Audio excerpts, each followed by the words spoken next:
E aí, pessoal, beleza? Espero que vocês estejam gostando do conteúdo. Hoje eu tenho duas notícias para vocês. Na verdade, uma notícia e um pedido. A notícia é que essa é a última aula somente teórica que a gente vai ter aqui.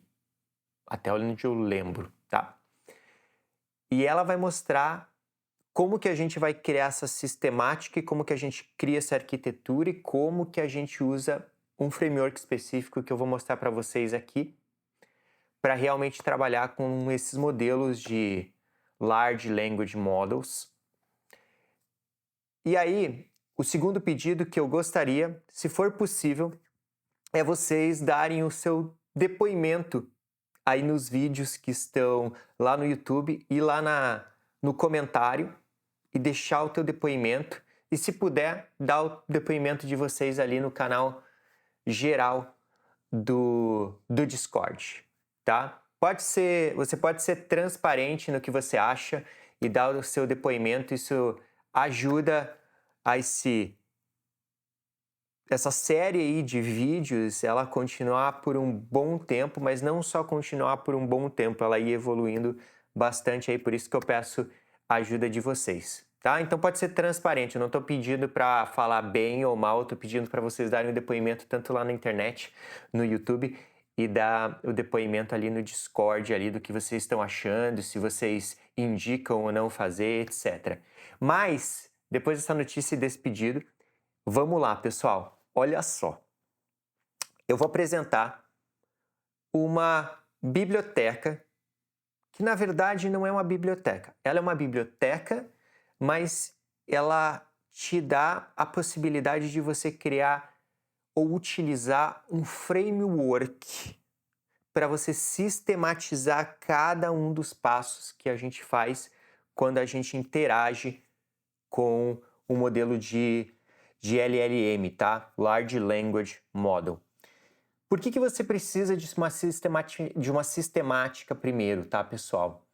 A sistemática, ela garante que você possa executar as tarefas, a composição, a integração com esses modelos de inteligência artificial de forma que você possa sempre repetir o mesmo processo, utilizar as mesmas ferramentas para você atingir o resultado que você quer quando você está fazendo essa inclusão de inteligência artificial nas suas aplicações.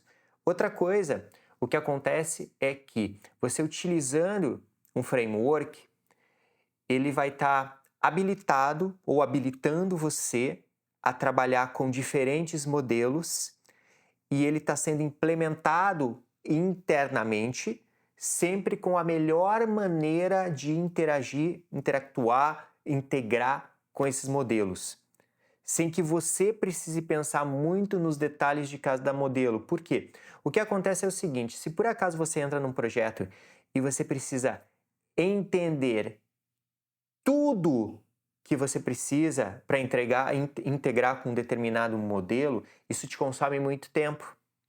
E não é uma tarefa que gera muito valor.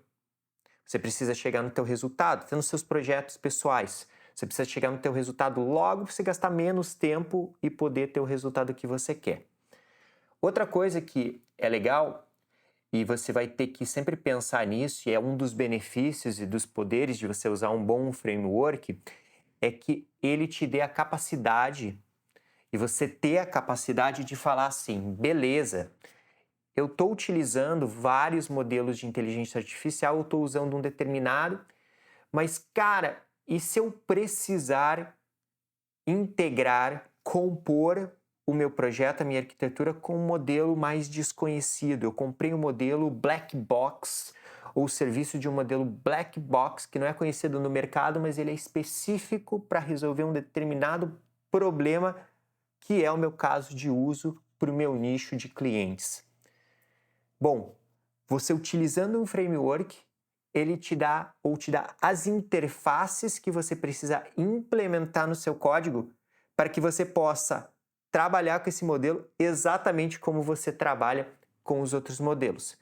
Talvez você tenha que implementar os detalhes ali, conhecer melhor esse modelo, mas o que acontece é que o processo ele se transforma no mesmo processo de um modelo, por exemplo, que esse framework integra, tá? Então, isso que é bacana, é você ter não só a ferramenta de poder integrar com modelos de mercado conhecidos, mas se você escolher um modelo estranho, que é específico para o teu negócio, de repente é fechado, você conseguir interagir com ele, independente se o protocolo que você vai utilizar vai ser HTTP através de APIs, vai ser modo texto, batch, etc. Você tem a capacidade de integrar com isso. Mas eu sei que você está falando assim, mas que cara! Qual que é esse modelo? Você já deve ter olhado minha aba aqui. Modelo não. Qual que é esse framework? Esse framework se chama LangChain. É um dos mais conhecidos que você vai encontrar e ele te traz a possibilidade de você criar arquiteturas e projetos onde você consegue manter o contexto durante a implementação com os teus modelos de linguagem, tá? Que tem uma página inteira, se você quiser dar uma olhada depois, pode dar uma olhada, eu só queria introduzir esse framework, essa biblioteca, tá bom? Vamos voltar para o ScholarDraw. Por que você escolhe o LangChain? Vamos lá. Você consegue prototipar super rápido e a prototipação ela vai funcionar basicamente igual à sua produção, beleza? Você vai encapsular o que você precisa ali e é basicamente o que você faz e o que você leva para a produção. Você vai criar basicamente, ou você vai habilitar todo um contexto na hora que você está interagindo com o seu modelo de forma consciente. Quer dizer o quê? Ele te dá ferramentas para você manter o contexto da conversa que você está tendo com esse modelo de inteligência artificial, que pode ser a OpenAI, pode ser lá na Hugging Faces, pode ser vários outros aí, e ele te dá as ferramentas para você trabalhar com isso, tá? E já com todos os benefícios que eu já mostrei para você, falei para vocês até o momento. E aí, olha só, como eu falei no começo, você utiliza isso para você criar uma arquitetura que te dê a capacidade dessa arquitetura, ela precisa te dar a capacidade de você ter uma sistemática. A sistemática é muito importante. A sistemática basicamente é o objetivo, por exemplo, de você utilizar um design pattern, por exemplo, numa aplicação mais complexa, maior. Você garantir que todos os desenvolvedores, quando forem, por exemplo, acessar dados do banco de dados, eles utilizam uma determinada prática e um determinado design. É isso que a arquitetura te dá. Cria essa sistemática que é repetível. Quando você cria, depois que você criar a primeira vez, você cria a segunda vez, talvez você tenha um pouquinho de dúvida, na terceira, quarta, quinta, sexta, sétima, oitava, tudo igual. Você repete. É tão repetível que se torna até chato. Mas a parte boa de se tornar chato é por quê? Porque você provou no teu projeto que você consegue construir as coisas de forma consistente. É gerenciável e fácil de você, de repente, passar isso para alguém de fora fazer também. Segue a dica. Isso de você ter uma arquitetura que te dá uma sistemática, basicamente é a ideia de você ter um framework. Ele vai ditar, ele vai te dar opiniões de como você deve implementar determinada coisa. A gente viu nas aulas passadas toda aquela parte de tokens, né? Que na verdade não é um token por palavra. Lá 75% dos caracteres de cada palavra é um token, algo do tipo. Mas a gente falou dos tokens, a gente falou de criar a pergunta ou prompt que a gente manda para o LLM de forma concisa, diminuir o máximo possível, mas que não perca o significado da pergunta. Depois disso, a gente busca isso numa base vetorial, que eu falei na aula passada, e essa base vetorial, ela te dá similaridade. E aí você pega tudo isso e manda para o LLM com uma determinada pergunta, o seu contexto, e você tem uma resposta. Vocês perceberam aqui que é uma sistemática? E se você trabalhar com o LLM da OpenAI, você tem que fazer a mesma coisa. Se você trabalhar com o LLM de um dos LLMs que a gente tem disponível lá no Hugging Faces, por exemplo, também é a mesma sistemática. Então vocês podem perceber que você tem uma sistemática já de como você interage com eles. E essa sistemática está no coração aqui já do framework. Ele já sabe que funciona assim e ele implementa isso para você. E se tiver alguma diferença nos modelos que ele tem ali, já prontos, ele mesmo que tem esse trabalho interno e você não precisa conhecer. Isso é muito importante, tá? Porque como eu falei, e eu até brinco às vezes nas lives, se você for lá na determinada plataforma e fazer o curso de inteligência artificial, eles estão te ensinando um negócio obsoleto. Não quero falar mal nem falar bem nesse momento, porque a gente está sendo direto aqui, mas por que eu estou falando isso para vocês, pessoal? Porque como aqui a gente não tá te desenvolvendo para ser um engenheiro que cria modelos de LLM, e hoje em dia eu acho que para você que está no Brasil, para você que está trabalhando por aqui, não é um mercado que vá te trazer muito reconhecimento, mas você trabalhar com diferentes LLMs, isso te dá reconhecimento, tá? E aqui, pessoal, se a gente descer, o LangChain ele tem algumas ferramentas aqui, tá? Eu já vou falar um pouco mais sobre elas. A gente tem basicamente uma abstração dos modelos, de vários modelos aqui, a gente vai ir falando sobre eles aos poucos também. A gente tem maneiras da gente quebrar os textos em pedacinhos. Lembra que quando a gente falou na aula passada, sobre Vector Storage, a gente não teve que fazer o split, a quebra do documento, do texto em pedaços, e aí cada um deles a gente vetoriza, faz o embedding, e com o embedding a gente coloca no banco de dados, ele te dá ferramentas para fazer isso aqui. Então, aqui a gente já tem de novo a abstração do modelo, a maneira que a gente faz essa quebra. E aí o que acontece? Depende da maneira que a gente está trabalhando com o modelo, ela te dá um output, que pode ser um texto, pode ser um JSON, pode ser um vetor. Depende do que você está fazendo, você vai ter diferentes saídas quando você manda para o modelo. E aí você tem parsers, que basicamente te dão as ferramentas para parsear isso e você poder trabalhar. E aí um ponto importante do parser, só para dar um exemplo do que é exatamente o parser, porque o modelo você já sabe, você tem os modelos de LLM, já conhece, já usa o ChatGPT, por exemplo. Eu já falei sobre você quebrar o texto e vetorização. O parser, veja como isso. Eu mando, por exemplo, para a OpenAI e ela retorna um JSON para mim. Eu tenho um parser, por exemplo, que já pega a mensagem e transforma numa string, basicamente, para você. E aí, olha só que legal. A gente vai trabalhar com determinado modelo.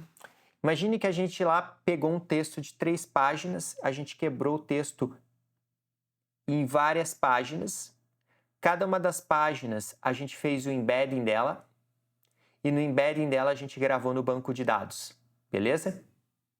Olha só. Aí você pergunta, puxa, beleza, eu quebrei o documento em pedaços, coloquei no banco de dados, lá no PostgreSQL, por exemplo, mas peraí, como eu faço para carregar esse documento da forma certa? Você tem os loaders aqui também, para você poder ler um arquivo de JSON, para você poder ler um arquivo de texto, para você poder ler um PDF ou vários PDFs, por exemplo. Então, olha só, disso tudo a gente tem o nosso Vector Store, certo? E o Vector Store, a gente tem vários aí que a gente pode utilizar. Lembra que eu falei que a gente vai talvez utilizar o PostgreSQL de primeira, porque a gente já está talvez um pouco mais acostumado a utilizar o PostgreSQL e a gente consegue estender ele? a gente tem também, dentro do LangChain, como trabalhar com o Postgres, tá? E aí a gente tem os prompts que são normais aqui. E aí a gente tem alguns seletores. Agora, olha só, pessoal. Caraca, que estranho. Não está tudo em ordem aqui, né, pessoal? Porque, teoricamente, a gente faz o quê? A gente faz um loader de documento. Aí a gente faz um split do documento.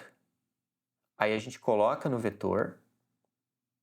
Aí a gente provavelmente vai fazer um prompt que vai lá para o modelo e depois faz um output parser para parsear o que o modelo respondeu. Pessoal, vocês têm que pensar num negócio que a gente sempre pensa na arquitetura fim a fim, às vezes. Só que, às vezes, a gente vai fazer as coisas quebradinhas. Quer dizer que a gente vai criar tarefas separadas, muitas vezes até para a gente poder reutilizar. Como, por exemplo, vocês concordam comigo que muitas vezes a gente vai trabalhar com um nicho específico? Esse nicho específico, ele basicamente vai trabalhar com PDFs ou imagens, por exemplo. Então, o que acontece? A gente pode ter pequenos programas, pequenas tarefas de diferentes maneiras que a gente faz um loader aqui dentro, que a gente carrega os documentos. E a gente pode, de repente, reutilizar em diferentes funcionalidades da aplicação que vão ter prompts e vão interagir com o modelo. Então, olha só, pessoal, são várias ferramentas que podem ser utilizadas juntas, em sequência, mas elas podem, às vezes, mudar de ordem dependendo de como você está trabalhando. Porque você pode, por exemplo, querer fazer prompts, ou mesmo prompt, para diferentes modelos, para, de repente, pegar a melhor resposta desse modelo ou mandar duas respostas diferentes de dois modelos diferentes e deixar que o usuário final possa escolher qual ele quer utilizar. Ou pode ser também que você esteja trabalhando com dois vector stores. Por que você estaria trabalhando com dois vector stores? Primeiro, você pode estar testando dois e estar vendo qual que é mais rápido para aquele teu tipo de caso de uso.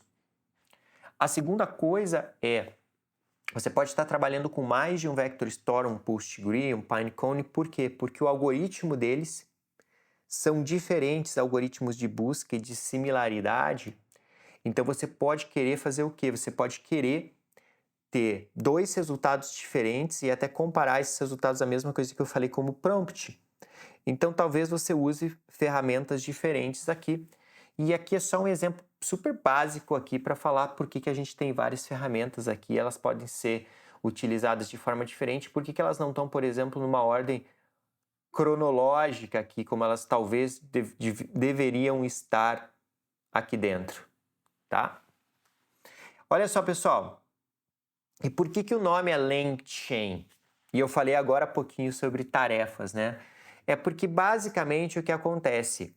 A gente vai estacar tarefas, 1, 2, 3, 4, 5, 6, e aí elas vão sendo executadas na ordem, tá? Pode ser para baixo, pode ser para cima também. Pode ser para o lado, não importa a maneira que você vê, mas o que vai acontecer é que uma tarefa é executada. Normalmente ela vai acontecer aqui, ela vai ter um input da tarefa e depois você vai ter um output aqui. E o que acontece, pessoal? Quando você executa uma tarefa, ela vai provavelmente ter um output. E esse output dessa tarefa é o input dessa aqui. Então é mais ou menos assim, pessoal, ó, olha só. Eu tenho um output dessa tarefa que basicamente se transforma no input dessa tarefa. Qual que é o exemplo dessa tarefa? Essa tarefa aqui pode ter pego o prompt que a gente mandou, transformou num prompt conciso e mandou para a tarefa aqui. Essa tarefa aqui pode ser um LLM. O resultado dela vai vir para cá, o output dela vem para cá, e depois o output dela vem para cá, e a gente tem um resultado final, que é o nosso resultado aqui. Então, por isso que a LangChain é uma linguagem que basicamente vai fazendo um chain aqui e executa nessa ordem que você definiu. E agora vamos falar um pouquinho mais da diversão, que eu chamo de diversão, mas são os componentes que a gente tem no LangChain. Que são esses componentes, pessoal? Eu não vou falar de todos aqui, porque a gente tem que... Eu acho mais importante a gente falar, de certa forma, também quando a gente coloca um pouco da mão no código em alguns deles. A gente tem os modelos, né? Que eu falei, a gente tem os modelos aqui, a gente tem os prompts, a gente tem o chain, tá? A gente tem realmente um componente chamado chain porque a gente tem que encadear as coisas. Então, provavelmente a gente vai encadear vários prompts, a gente pode encadear vários modelos, a gente pode fazer um prompt, a gente vai encadear esse prompt e colocar na memória e por aí vai. E aqui, pessoal, ó, eu separei para vocês, olha que legal. O que acontece? O que são os modelos, pessoal? Os modelos são basicamente algumas coisas que a gente já falou aqui, que são embeddings, né? Um modelo de embedding, basicamente, ele recebe um texto e ele transforma todo esse texto num vetor numérico. Por quê? Porque o nosso modelo de inteligência artificial, ele não entende qual é o seu nome. Minha idade é 41. Ele entende 0.1, 0.57, 0.58. E quando esses vetores têm números mais ou menos parecidos, quer dizer que aquele texto tem uma similaridade com outro texto. Então, por exemplo, quando a gente fala de uma pergunta, qual é a sua idade? E aí você tem a resposta, a minha idade é 41, a gente vai ter um embedding aqui similar, porque a gente tem palavras similares. Aqui também a gente tem os LLMs, que aí são os nossos modelos de inteligência artificial. Um exemplo é a OpenAI, que basicamente a gente manda um input e recebe um output, beleza? A gente tem isso nesses modelos que são de LLMs super simples. O atômico deles é, você manda um input e um output. Mas esses modelos, eles têm também, basicamente, uma implementação também de chat, aonde eu tenho o quê? Eu tenho um encadeamento de inputs e outputs enquanto a gente vai conversando. Por quê? Porque a gente acaba tendo a memória envolvida. Quando a gente fala de chat, a gente está falando de guardar o contexto da conversa para se mais para baixo, para depois, quando a gente está no chat, a gente poder fazer uma pergunta, um follow-up question, onde a gente consegue pegar as informações que foram passadas anteriormente. E eu falei um pouco também nisso quando a gente falou de Vector Store. Por quê? Porque a gente pode passar, antes de começar a conversar com o nosso modelo de LLM, um contexto para que a nossa pergunta pro LLM seja imputada no LLM e o LLM usa esse contexto para responder a nossa pergunta. E aí, olha o exemplo mais prático quando a gente fala do prompt, porque a gente vai criar prompts. A gente vai fazer perguntas, a gente vai escrever textos e a gente tem que transformá-los em textos concisos, mas sem perder o significado. Então, olha só, por que a gente tem um prompt? Por que a gente, às vezes, tem que criar um template da funcionalidade que a gente vai dar para o usuário? Porque, por mais que o conceito do LLM e todo o hype está em cima de chatbot, não quer dizer que a implementação do nosso produto com LLM tem que ser um chatbot. Isso é muito importante. Muitas vezes o que vai acontecer, para que a gente possa transformar uma requisição para o LLM em uma execução de tarefa, a grande probabilidade é que você tem que garantir que a integração, a interoperação entre o teu aplicativo, o teu projeto com o LLM, ele seja extremamente padronizado. Então, olha só, imagine que eu tenha uma necessidade que seja criar e-mails.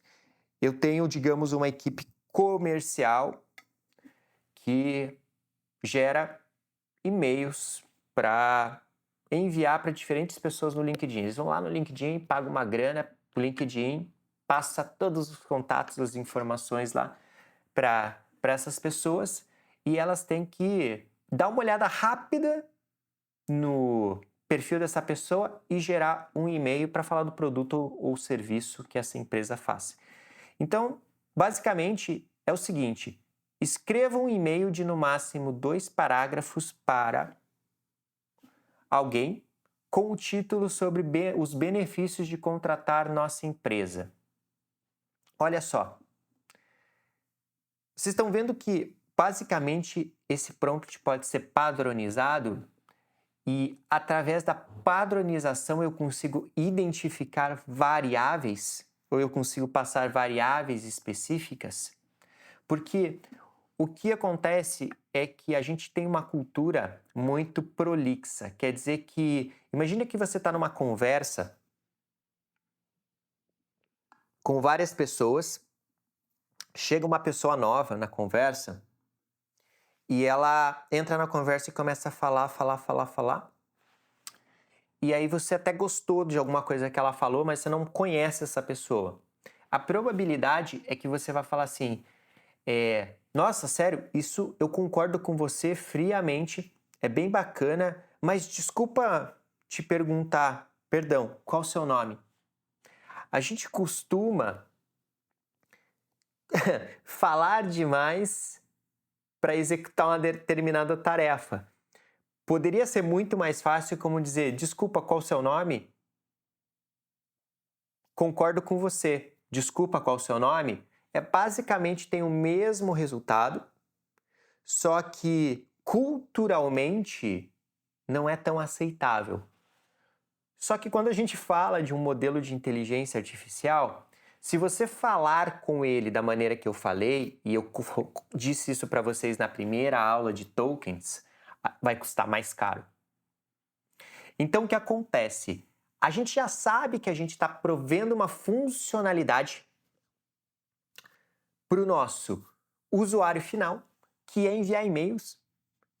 E eu quero que, independentemente do que o cara tente falar, eu crie o meu prompt padrão. Beleza? O meu prompt padrão é: escreva um e-mail de no máximo 2 parágrafos para o recipiente com o título sobre os benefícios de contratar sua empresa. Então, independente da informação que o cara pede, eu vou criar esse prompt padrão. Ou você trabalha mais ainda, você cria um formulário onde tem quem, quantos parágrafos, título, nossa empresa, nosso serviço, nossos produtos, etc. E quando ele manda o formulário, você basicamente coloca nesse prompt e manda esse prompt para o LLM e o LLM vai te dar um resultado. Aqui eu estou falando só do prompt, lembra, eu estou falando só do prompt, mas o que a gente tem que fazer antes de mandar o prompt para o LLM? A gente tem que fazer o embedding da pergunta, certo?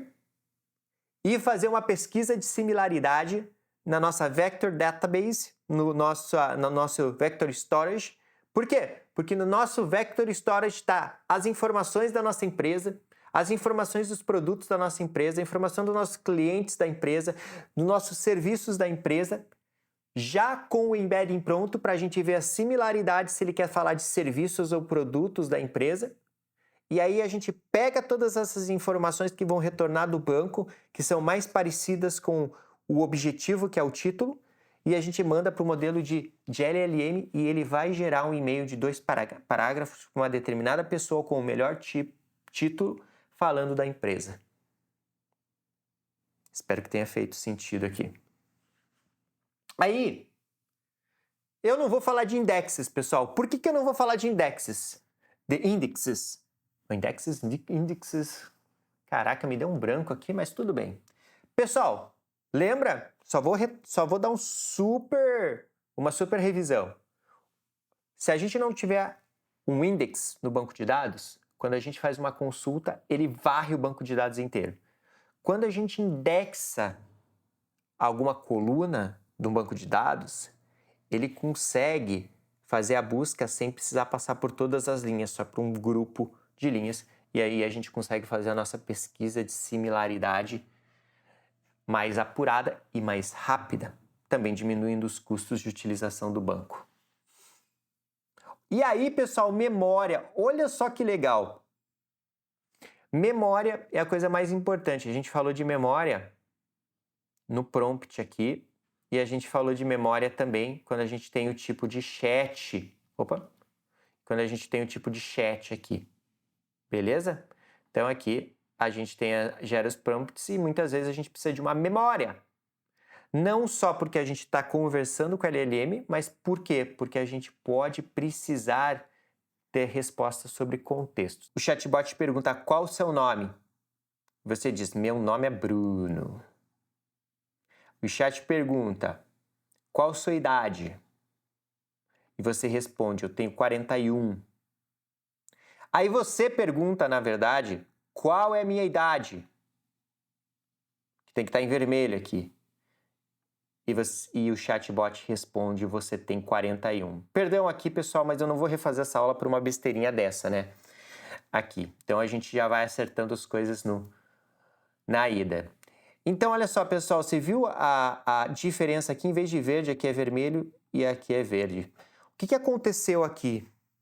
Você teve uma conversa com o chat guardou em memória tudo que foi conversado, como seu nome, ó, seu nome e a idade. E aí você pergunta para ele qual é a sua idade e ele responde, você tem 41. O que acontece quando a gente trabalha sem memória?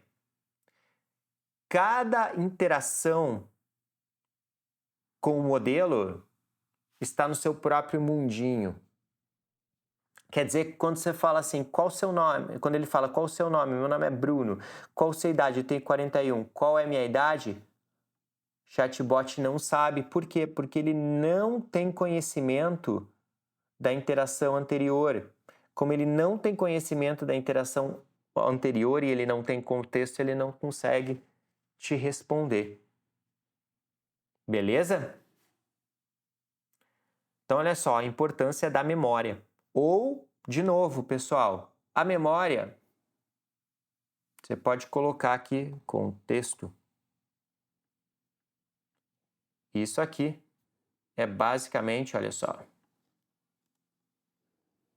é igual à memória, tá? Aí, descendo mais um pouco, vem uma parte fenomenal. A parte fenomenal, e é o que é transformativo, é a utilização de agentes. Pessoal, quando você vai lá e contrata o James Bond, que tem permissão para matar, o James Bond, ele vai executar uma tarefa, certo? Uma missão. Olha só. O agente é basicamente a execução de uma determinada tarefa. Que pode ser o quê? dentro do nosso encadeamento, da nossa chain, que a gente viu aqui, ó, cadê? Cadê a nossa chain aqui? Aqui, ó. Dentro da nossa chain, a gente tem várias tarefas. Vocês concordam que... Olha só, deixa eu dar o exemplo. Até 2 semanas e meia, 3 semanas atrás, quando a gente teve o OpenAI Dev Day, a gente tinha um modelo de LLM da OpenAI datado, bem mais antigo. E o GPT-4 Turbo, a gente tem informações até o dia, até abril desse ano. O que acontecia, pessoal, quando a gente perguntava alguma coisa para o chat GPT de alguma coisa que aconteceu depois da data dele, que ele não tem informações? Ele dizia para você que ele não tinha informações sobre isso. Qual que é uma tarefa que a gente, desenvolvendo um produto, precisa fazer? Se o chat GPT não tem essa informação, a gente tem que buscar em algum lugar. A gente precisa ter alguma das tarefas aqui, precisa ser buscar na web. Então, olha só, vou voltar aqui, vamos aqui, e voltar para agente. Um agente é implementado para fazer alguma coisa como buscar na web. Um agente pode fazer manipulação de dados. Ele pode limpar dados, pode traduzir dados, ele pode fazer várias coisas. Uma das coisas que um agente pode fazer é o seguinte: eu tô fazendo algo que vai olhar meu calendário e vai criar um evento. Então eu posso ter, por exemplo, uma aplicação onde eu vou lá e eu vou agendar alguma coisa. Então, vamos pegar um exemplo básico. Eu poderia ter uma aplicação que é o nosso atendente de uma clínica médica, onde eu vou lá no site deles e falo assim: eu gostaria de marcar uma consulta. E aí você começa a conversar com o agente e a gente pergunta: o que você tem? O que está acontecendo com você? Quais são os sintomas? Uma vez que você passa essas informações para a gente, o agente pode marcar para você a consulta, porque ele vai te perguntar quando que você está disponível, quando que você está... E você pode conversar e passar essas informações para ele, e pode ser que a gente vá lá e olhe o primeiro horário livre, ou faça um encaixe da sua consulta, ou até mesmo um agente que faça uma alteração de agendamento e te coloque na frente, porque talvez os seus sintomas são mais urgentes do que de outro paciente que já tinha marcado. Um agente pode fazer isso, pode fazer uma tarefa complexa, uma tarefa complexa, tipo: Hello Siri, apague as minhas luzes, ou toque a música não sei o quê. Isso é uma tarefa simples, mas eu posso fazer um agente que é muito mais complexo, ou um agente que compõe várias tarefas, que tem uma missão. Por exemplo, a missão da gente, por exemplo, poderia ser fazer o reagendamento de uma consulta. Então, você está conversando com o agente da clínica e aí o agente da clínica, pelos seus sintomas, pelo que está acontecendo com você, pela sua disponibilidade, ele pode ver que você tem mais urgência, definir sua urgência e reagendar a consulta com outro paciente antes de criar o evento de agendar a sua. Lembre-se, uma das coisas que tem que ser bem importante na cabeça de vocês é que a gente normalmente pensa numa tarefa ou numa missão que é síncrona. Eu começo a fazer alguma coisa e termino.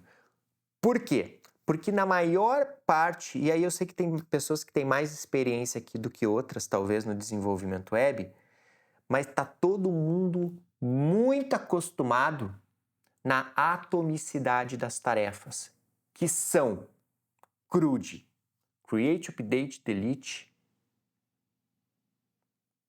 Select. Create, Remove, Update, Delete. Que é atômico. Eu vou lá, faço uma coisa, terminei. Eu vou lá, faço uma coisa, terminei. Vou lá, faço uma coisa, terminei. Quando a gente está desenvolvendo uma aplicação complexa, tem coisas que acontecem por debaixo do pano, que acontecem em batch, que não acontecem sincronamente, acontecem assincronamente. E isso pode ser com a gente também e com uma chain que a gente esteja criando aqui dentro. Pessoal, essa é a aula de hoje e até que enfim a gente terminou a parte que é só teórica. A probabilidade é que a gente tenha outras aulas que tem um pedacinho teórico e um pedacinho de código, mas, pessoal, a gente terminou a parte teórica e eu fiz uma breve intro LangChain 101 para vocês. E aí, na próxima aula, eu vou fazer a intro, vou desenhar o que a gente vai fazer, a gente vai criar o nosso projetinho para a gente poder interagir com os LLMs e começar a utilizar todos os nossos tools aqui do LangChain. Espero que você tenha gostado do vídeo. Não se esqueça que a próxima aula vai ser mais divertida. Pelo menos eu gosto mais de colocar a mão no código. E não se esqueça também, pessoal, do seu depoimento lá na internet e lá no Discord. Valeu, galera! Obrigado. Se tiver com dúvida, já sabe, tem um canal no Discord também ali para você tirar a dúvida. Se você quiser perguntar alguma coisa também no YouTube, pode perguntar. Uma coisa de não se esquecer nunca é comenta as coisas no YouTube, mas se você quiser uma discussão um pouquinho mais complexa também sobre a aula e sobre as aulas, vai ali no canal e a gente conversa. Valeu, até o próximo vídeo.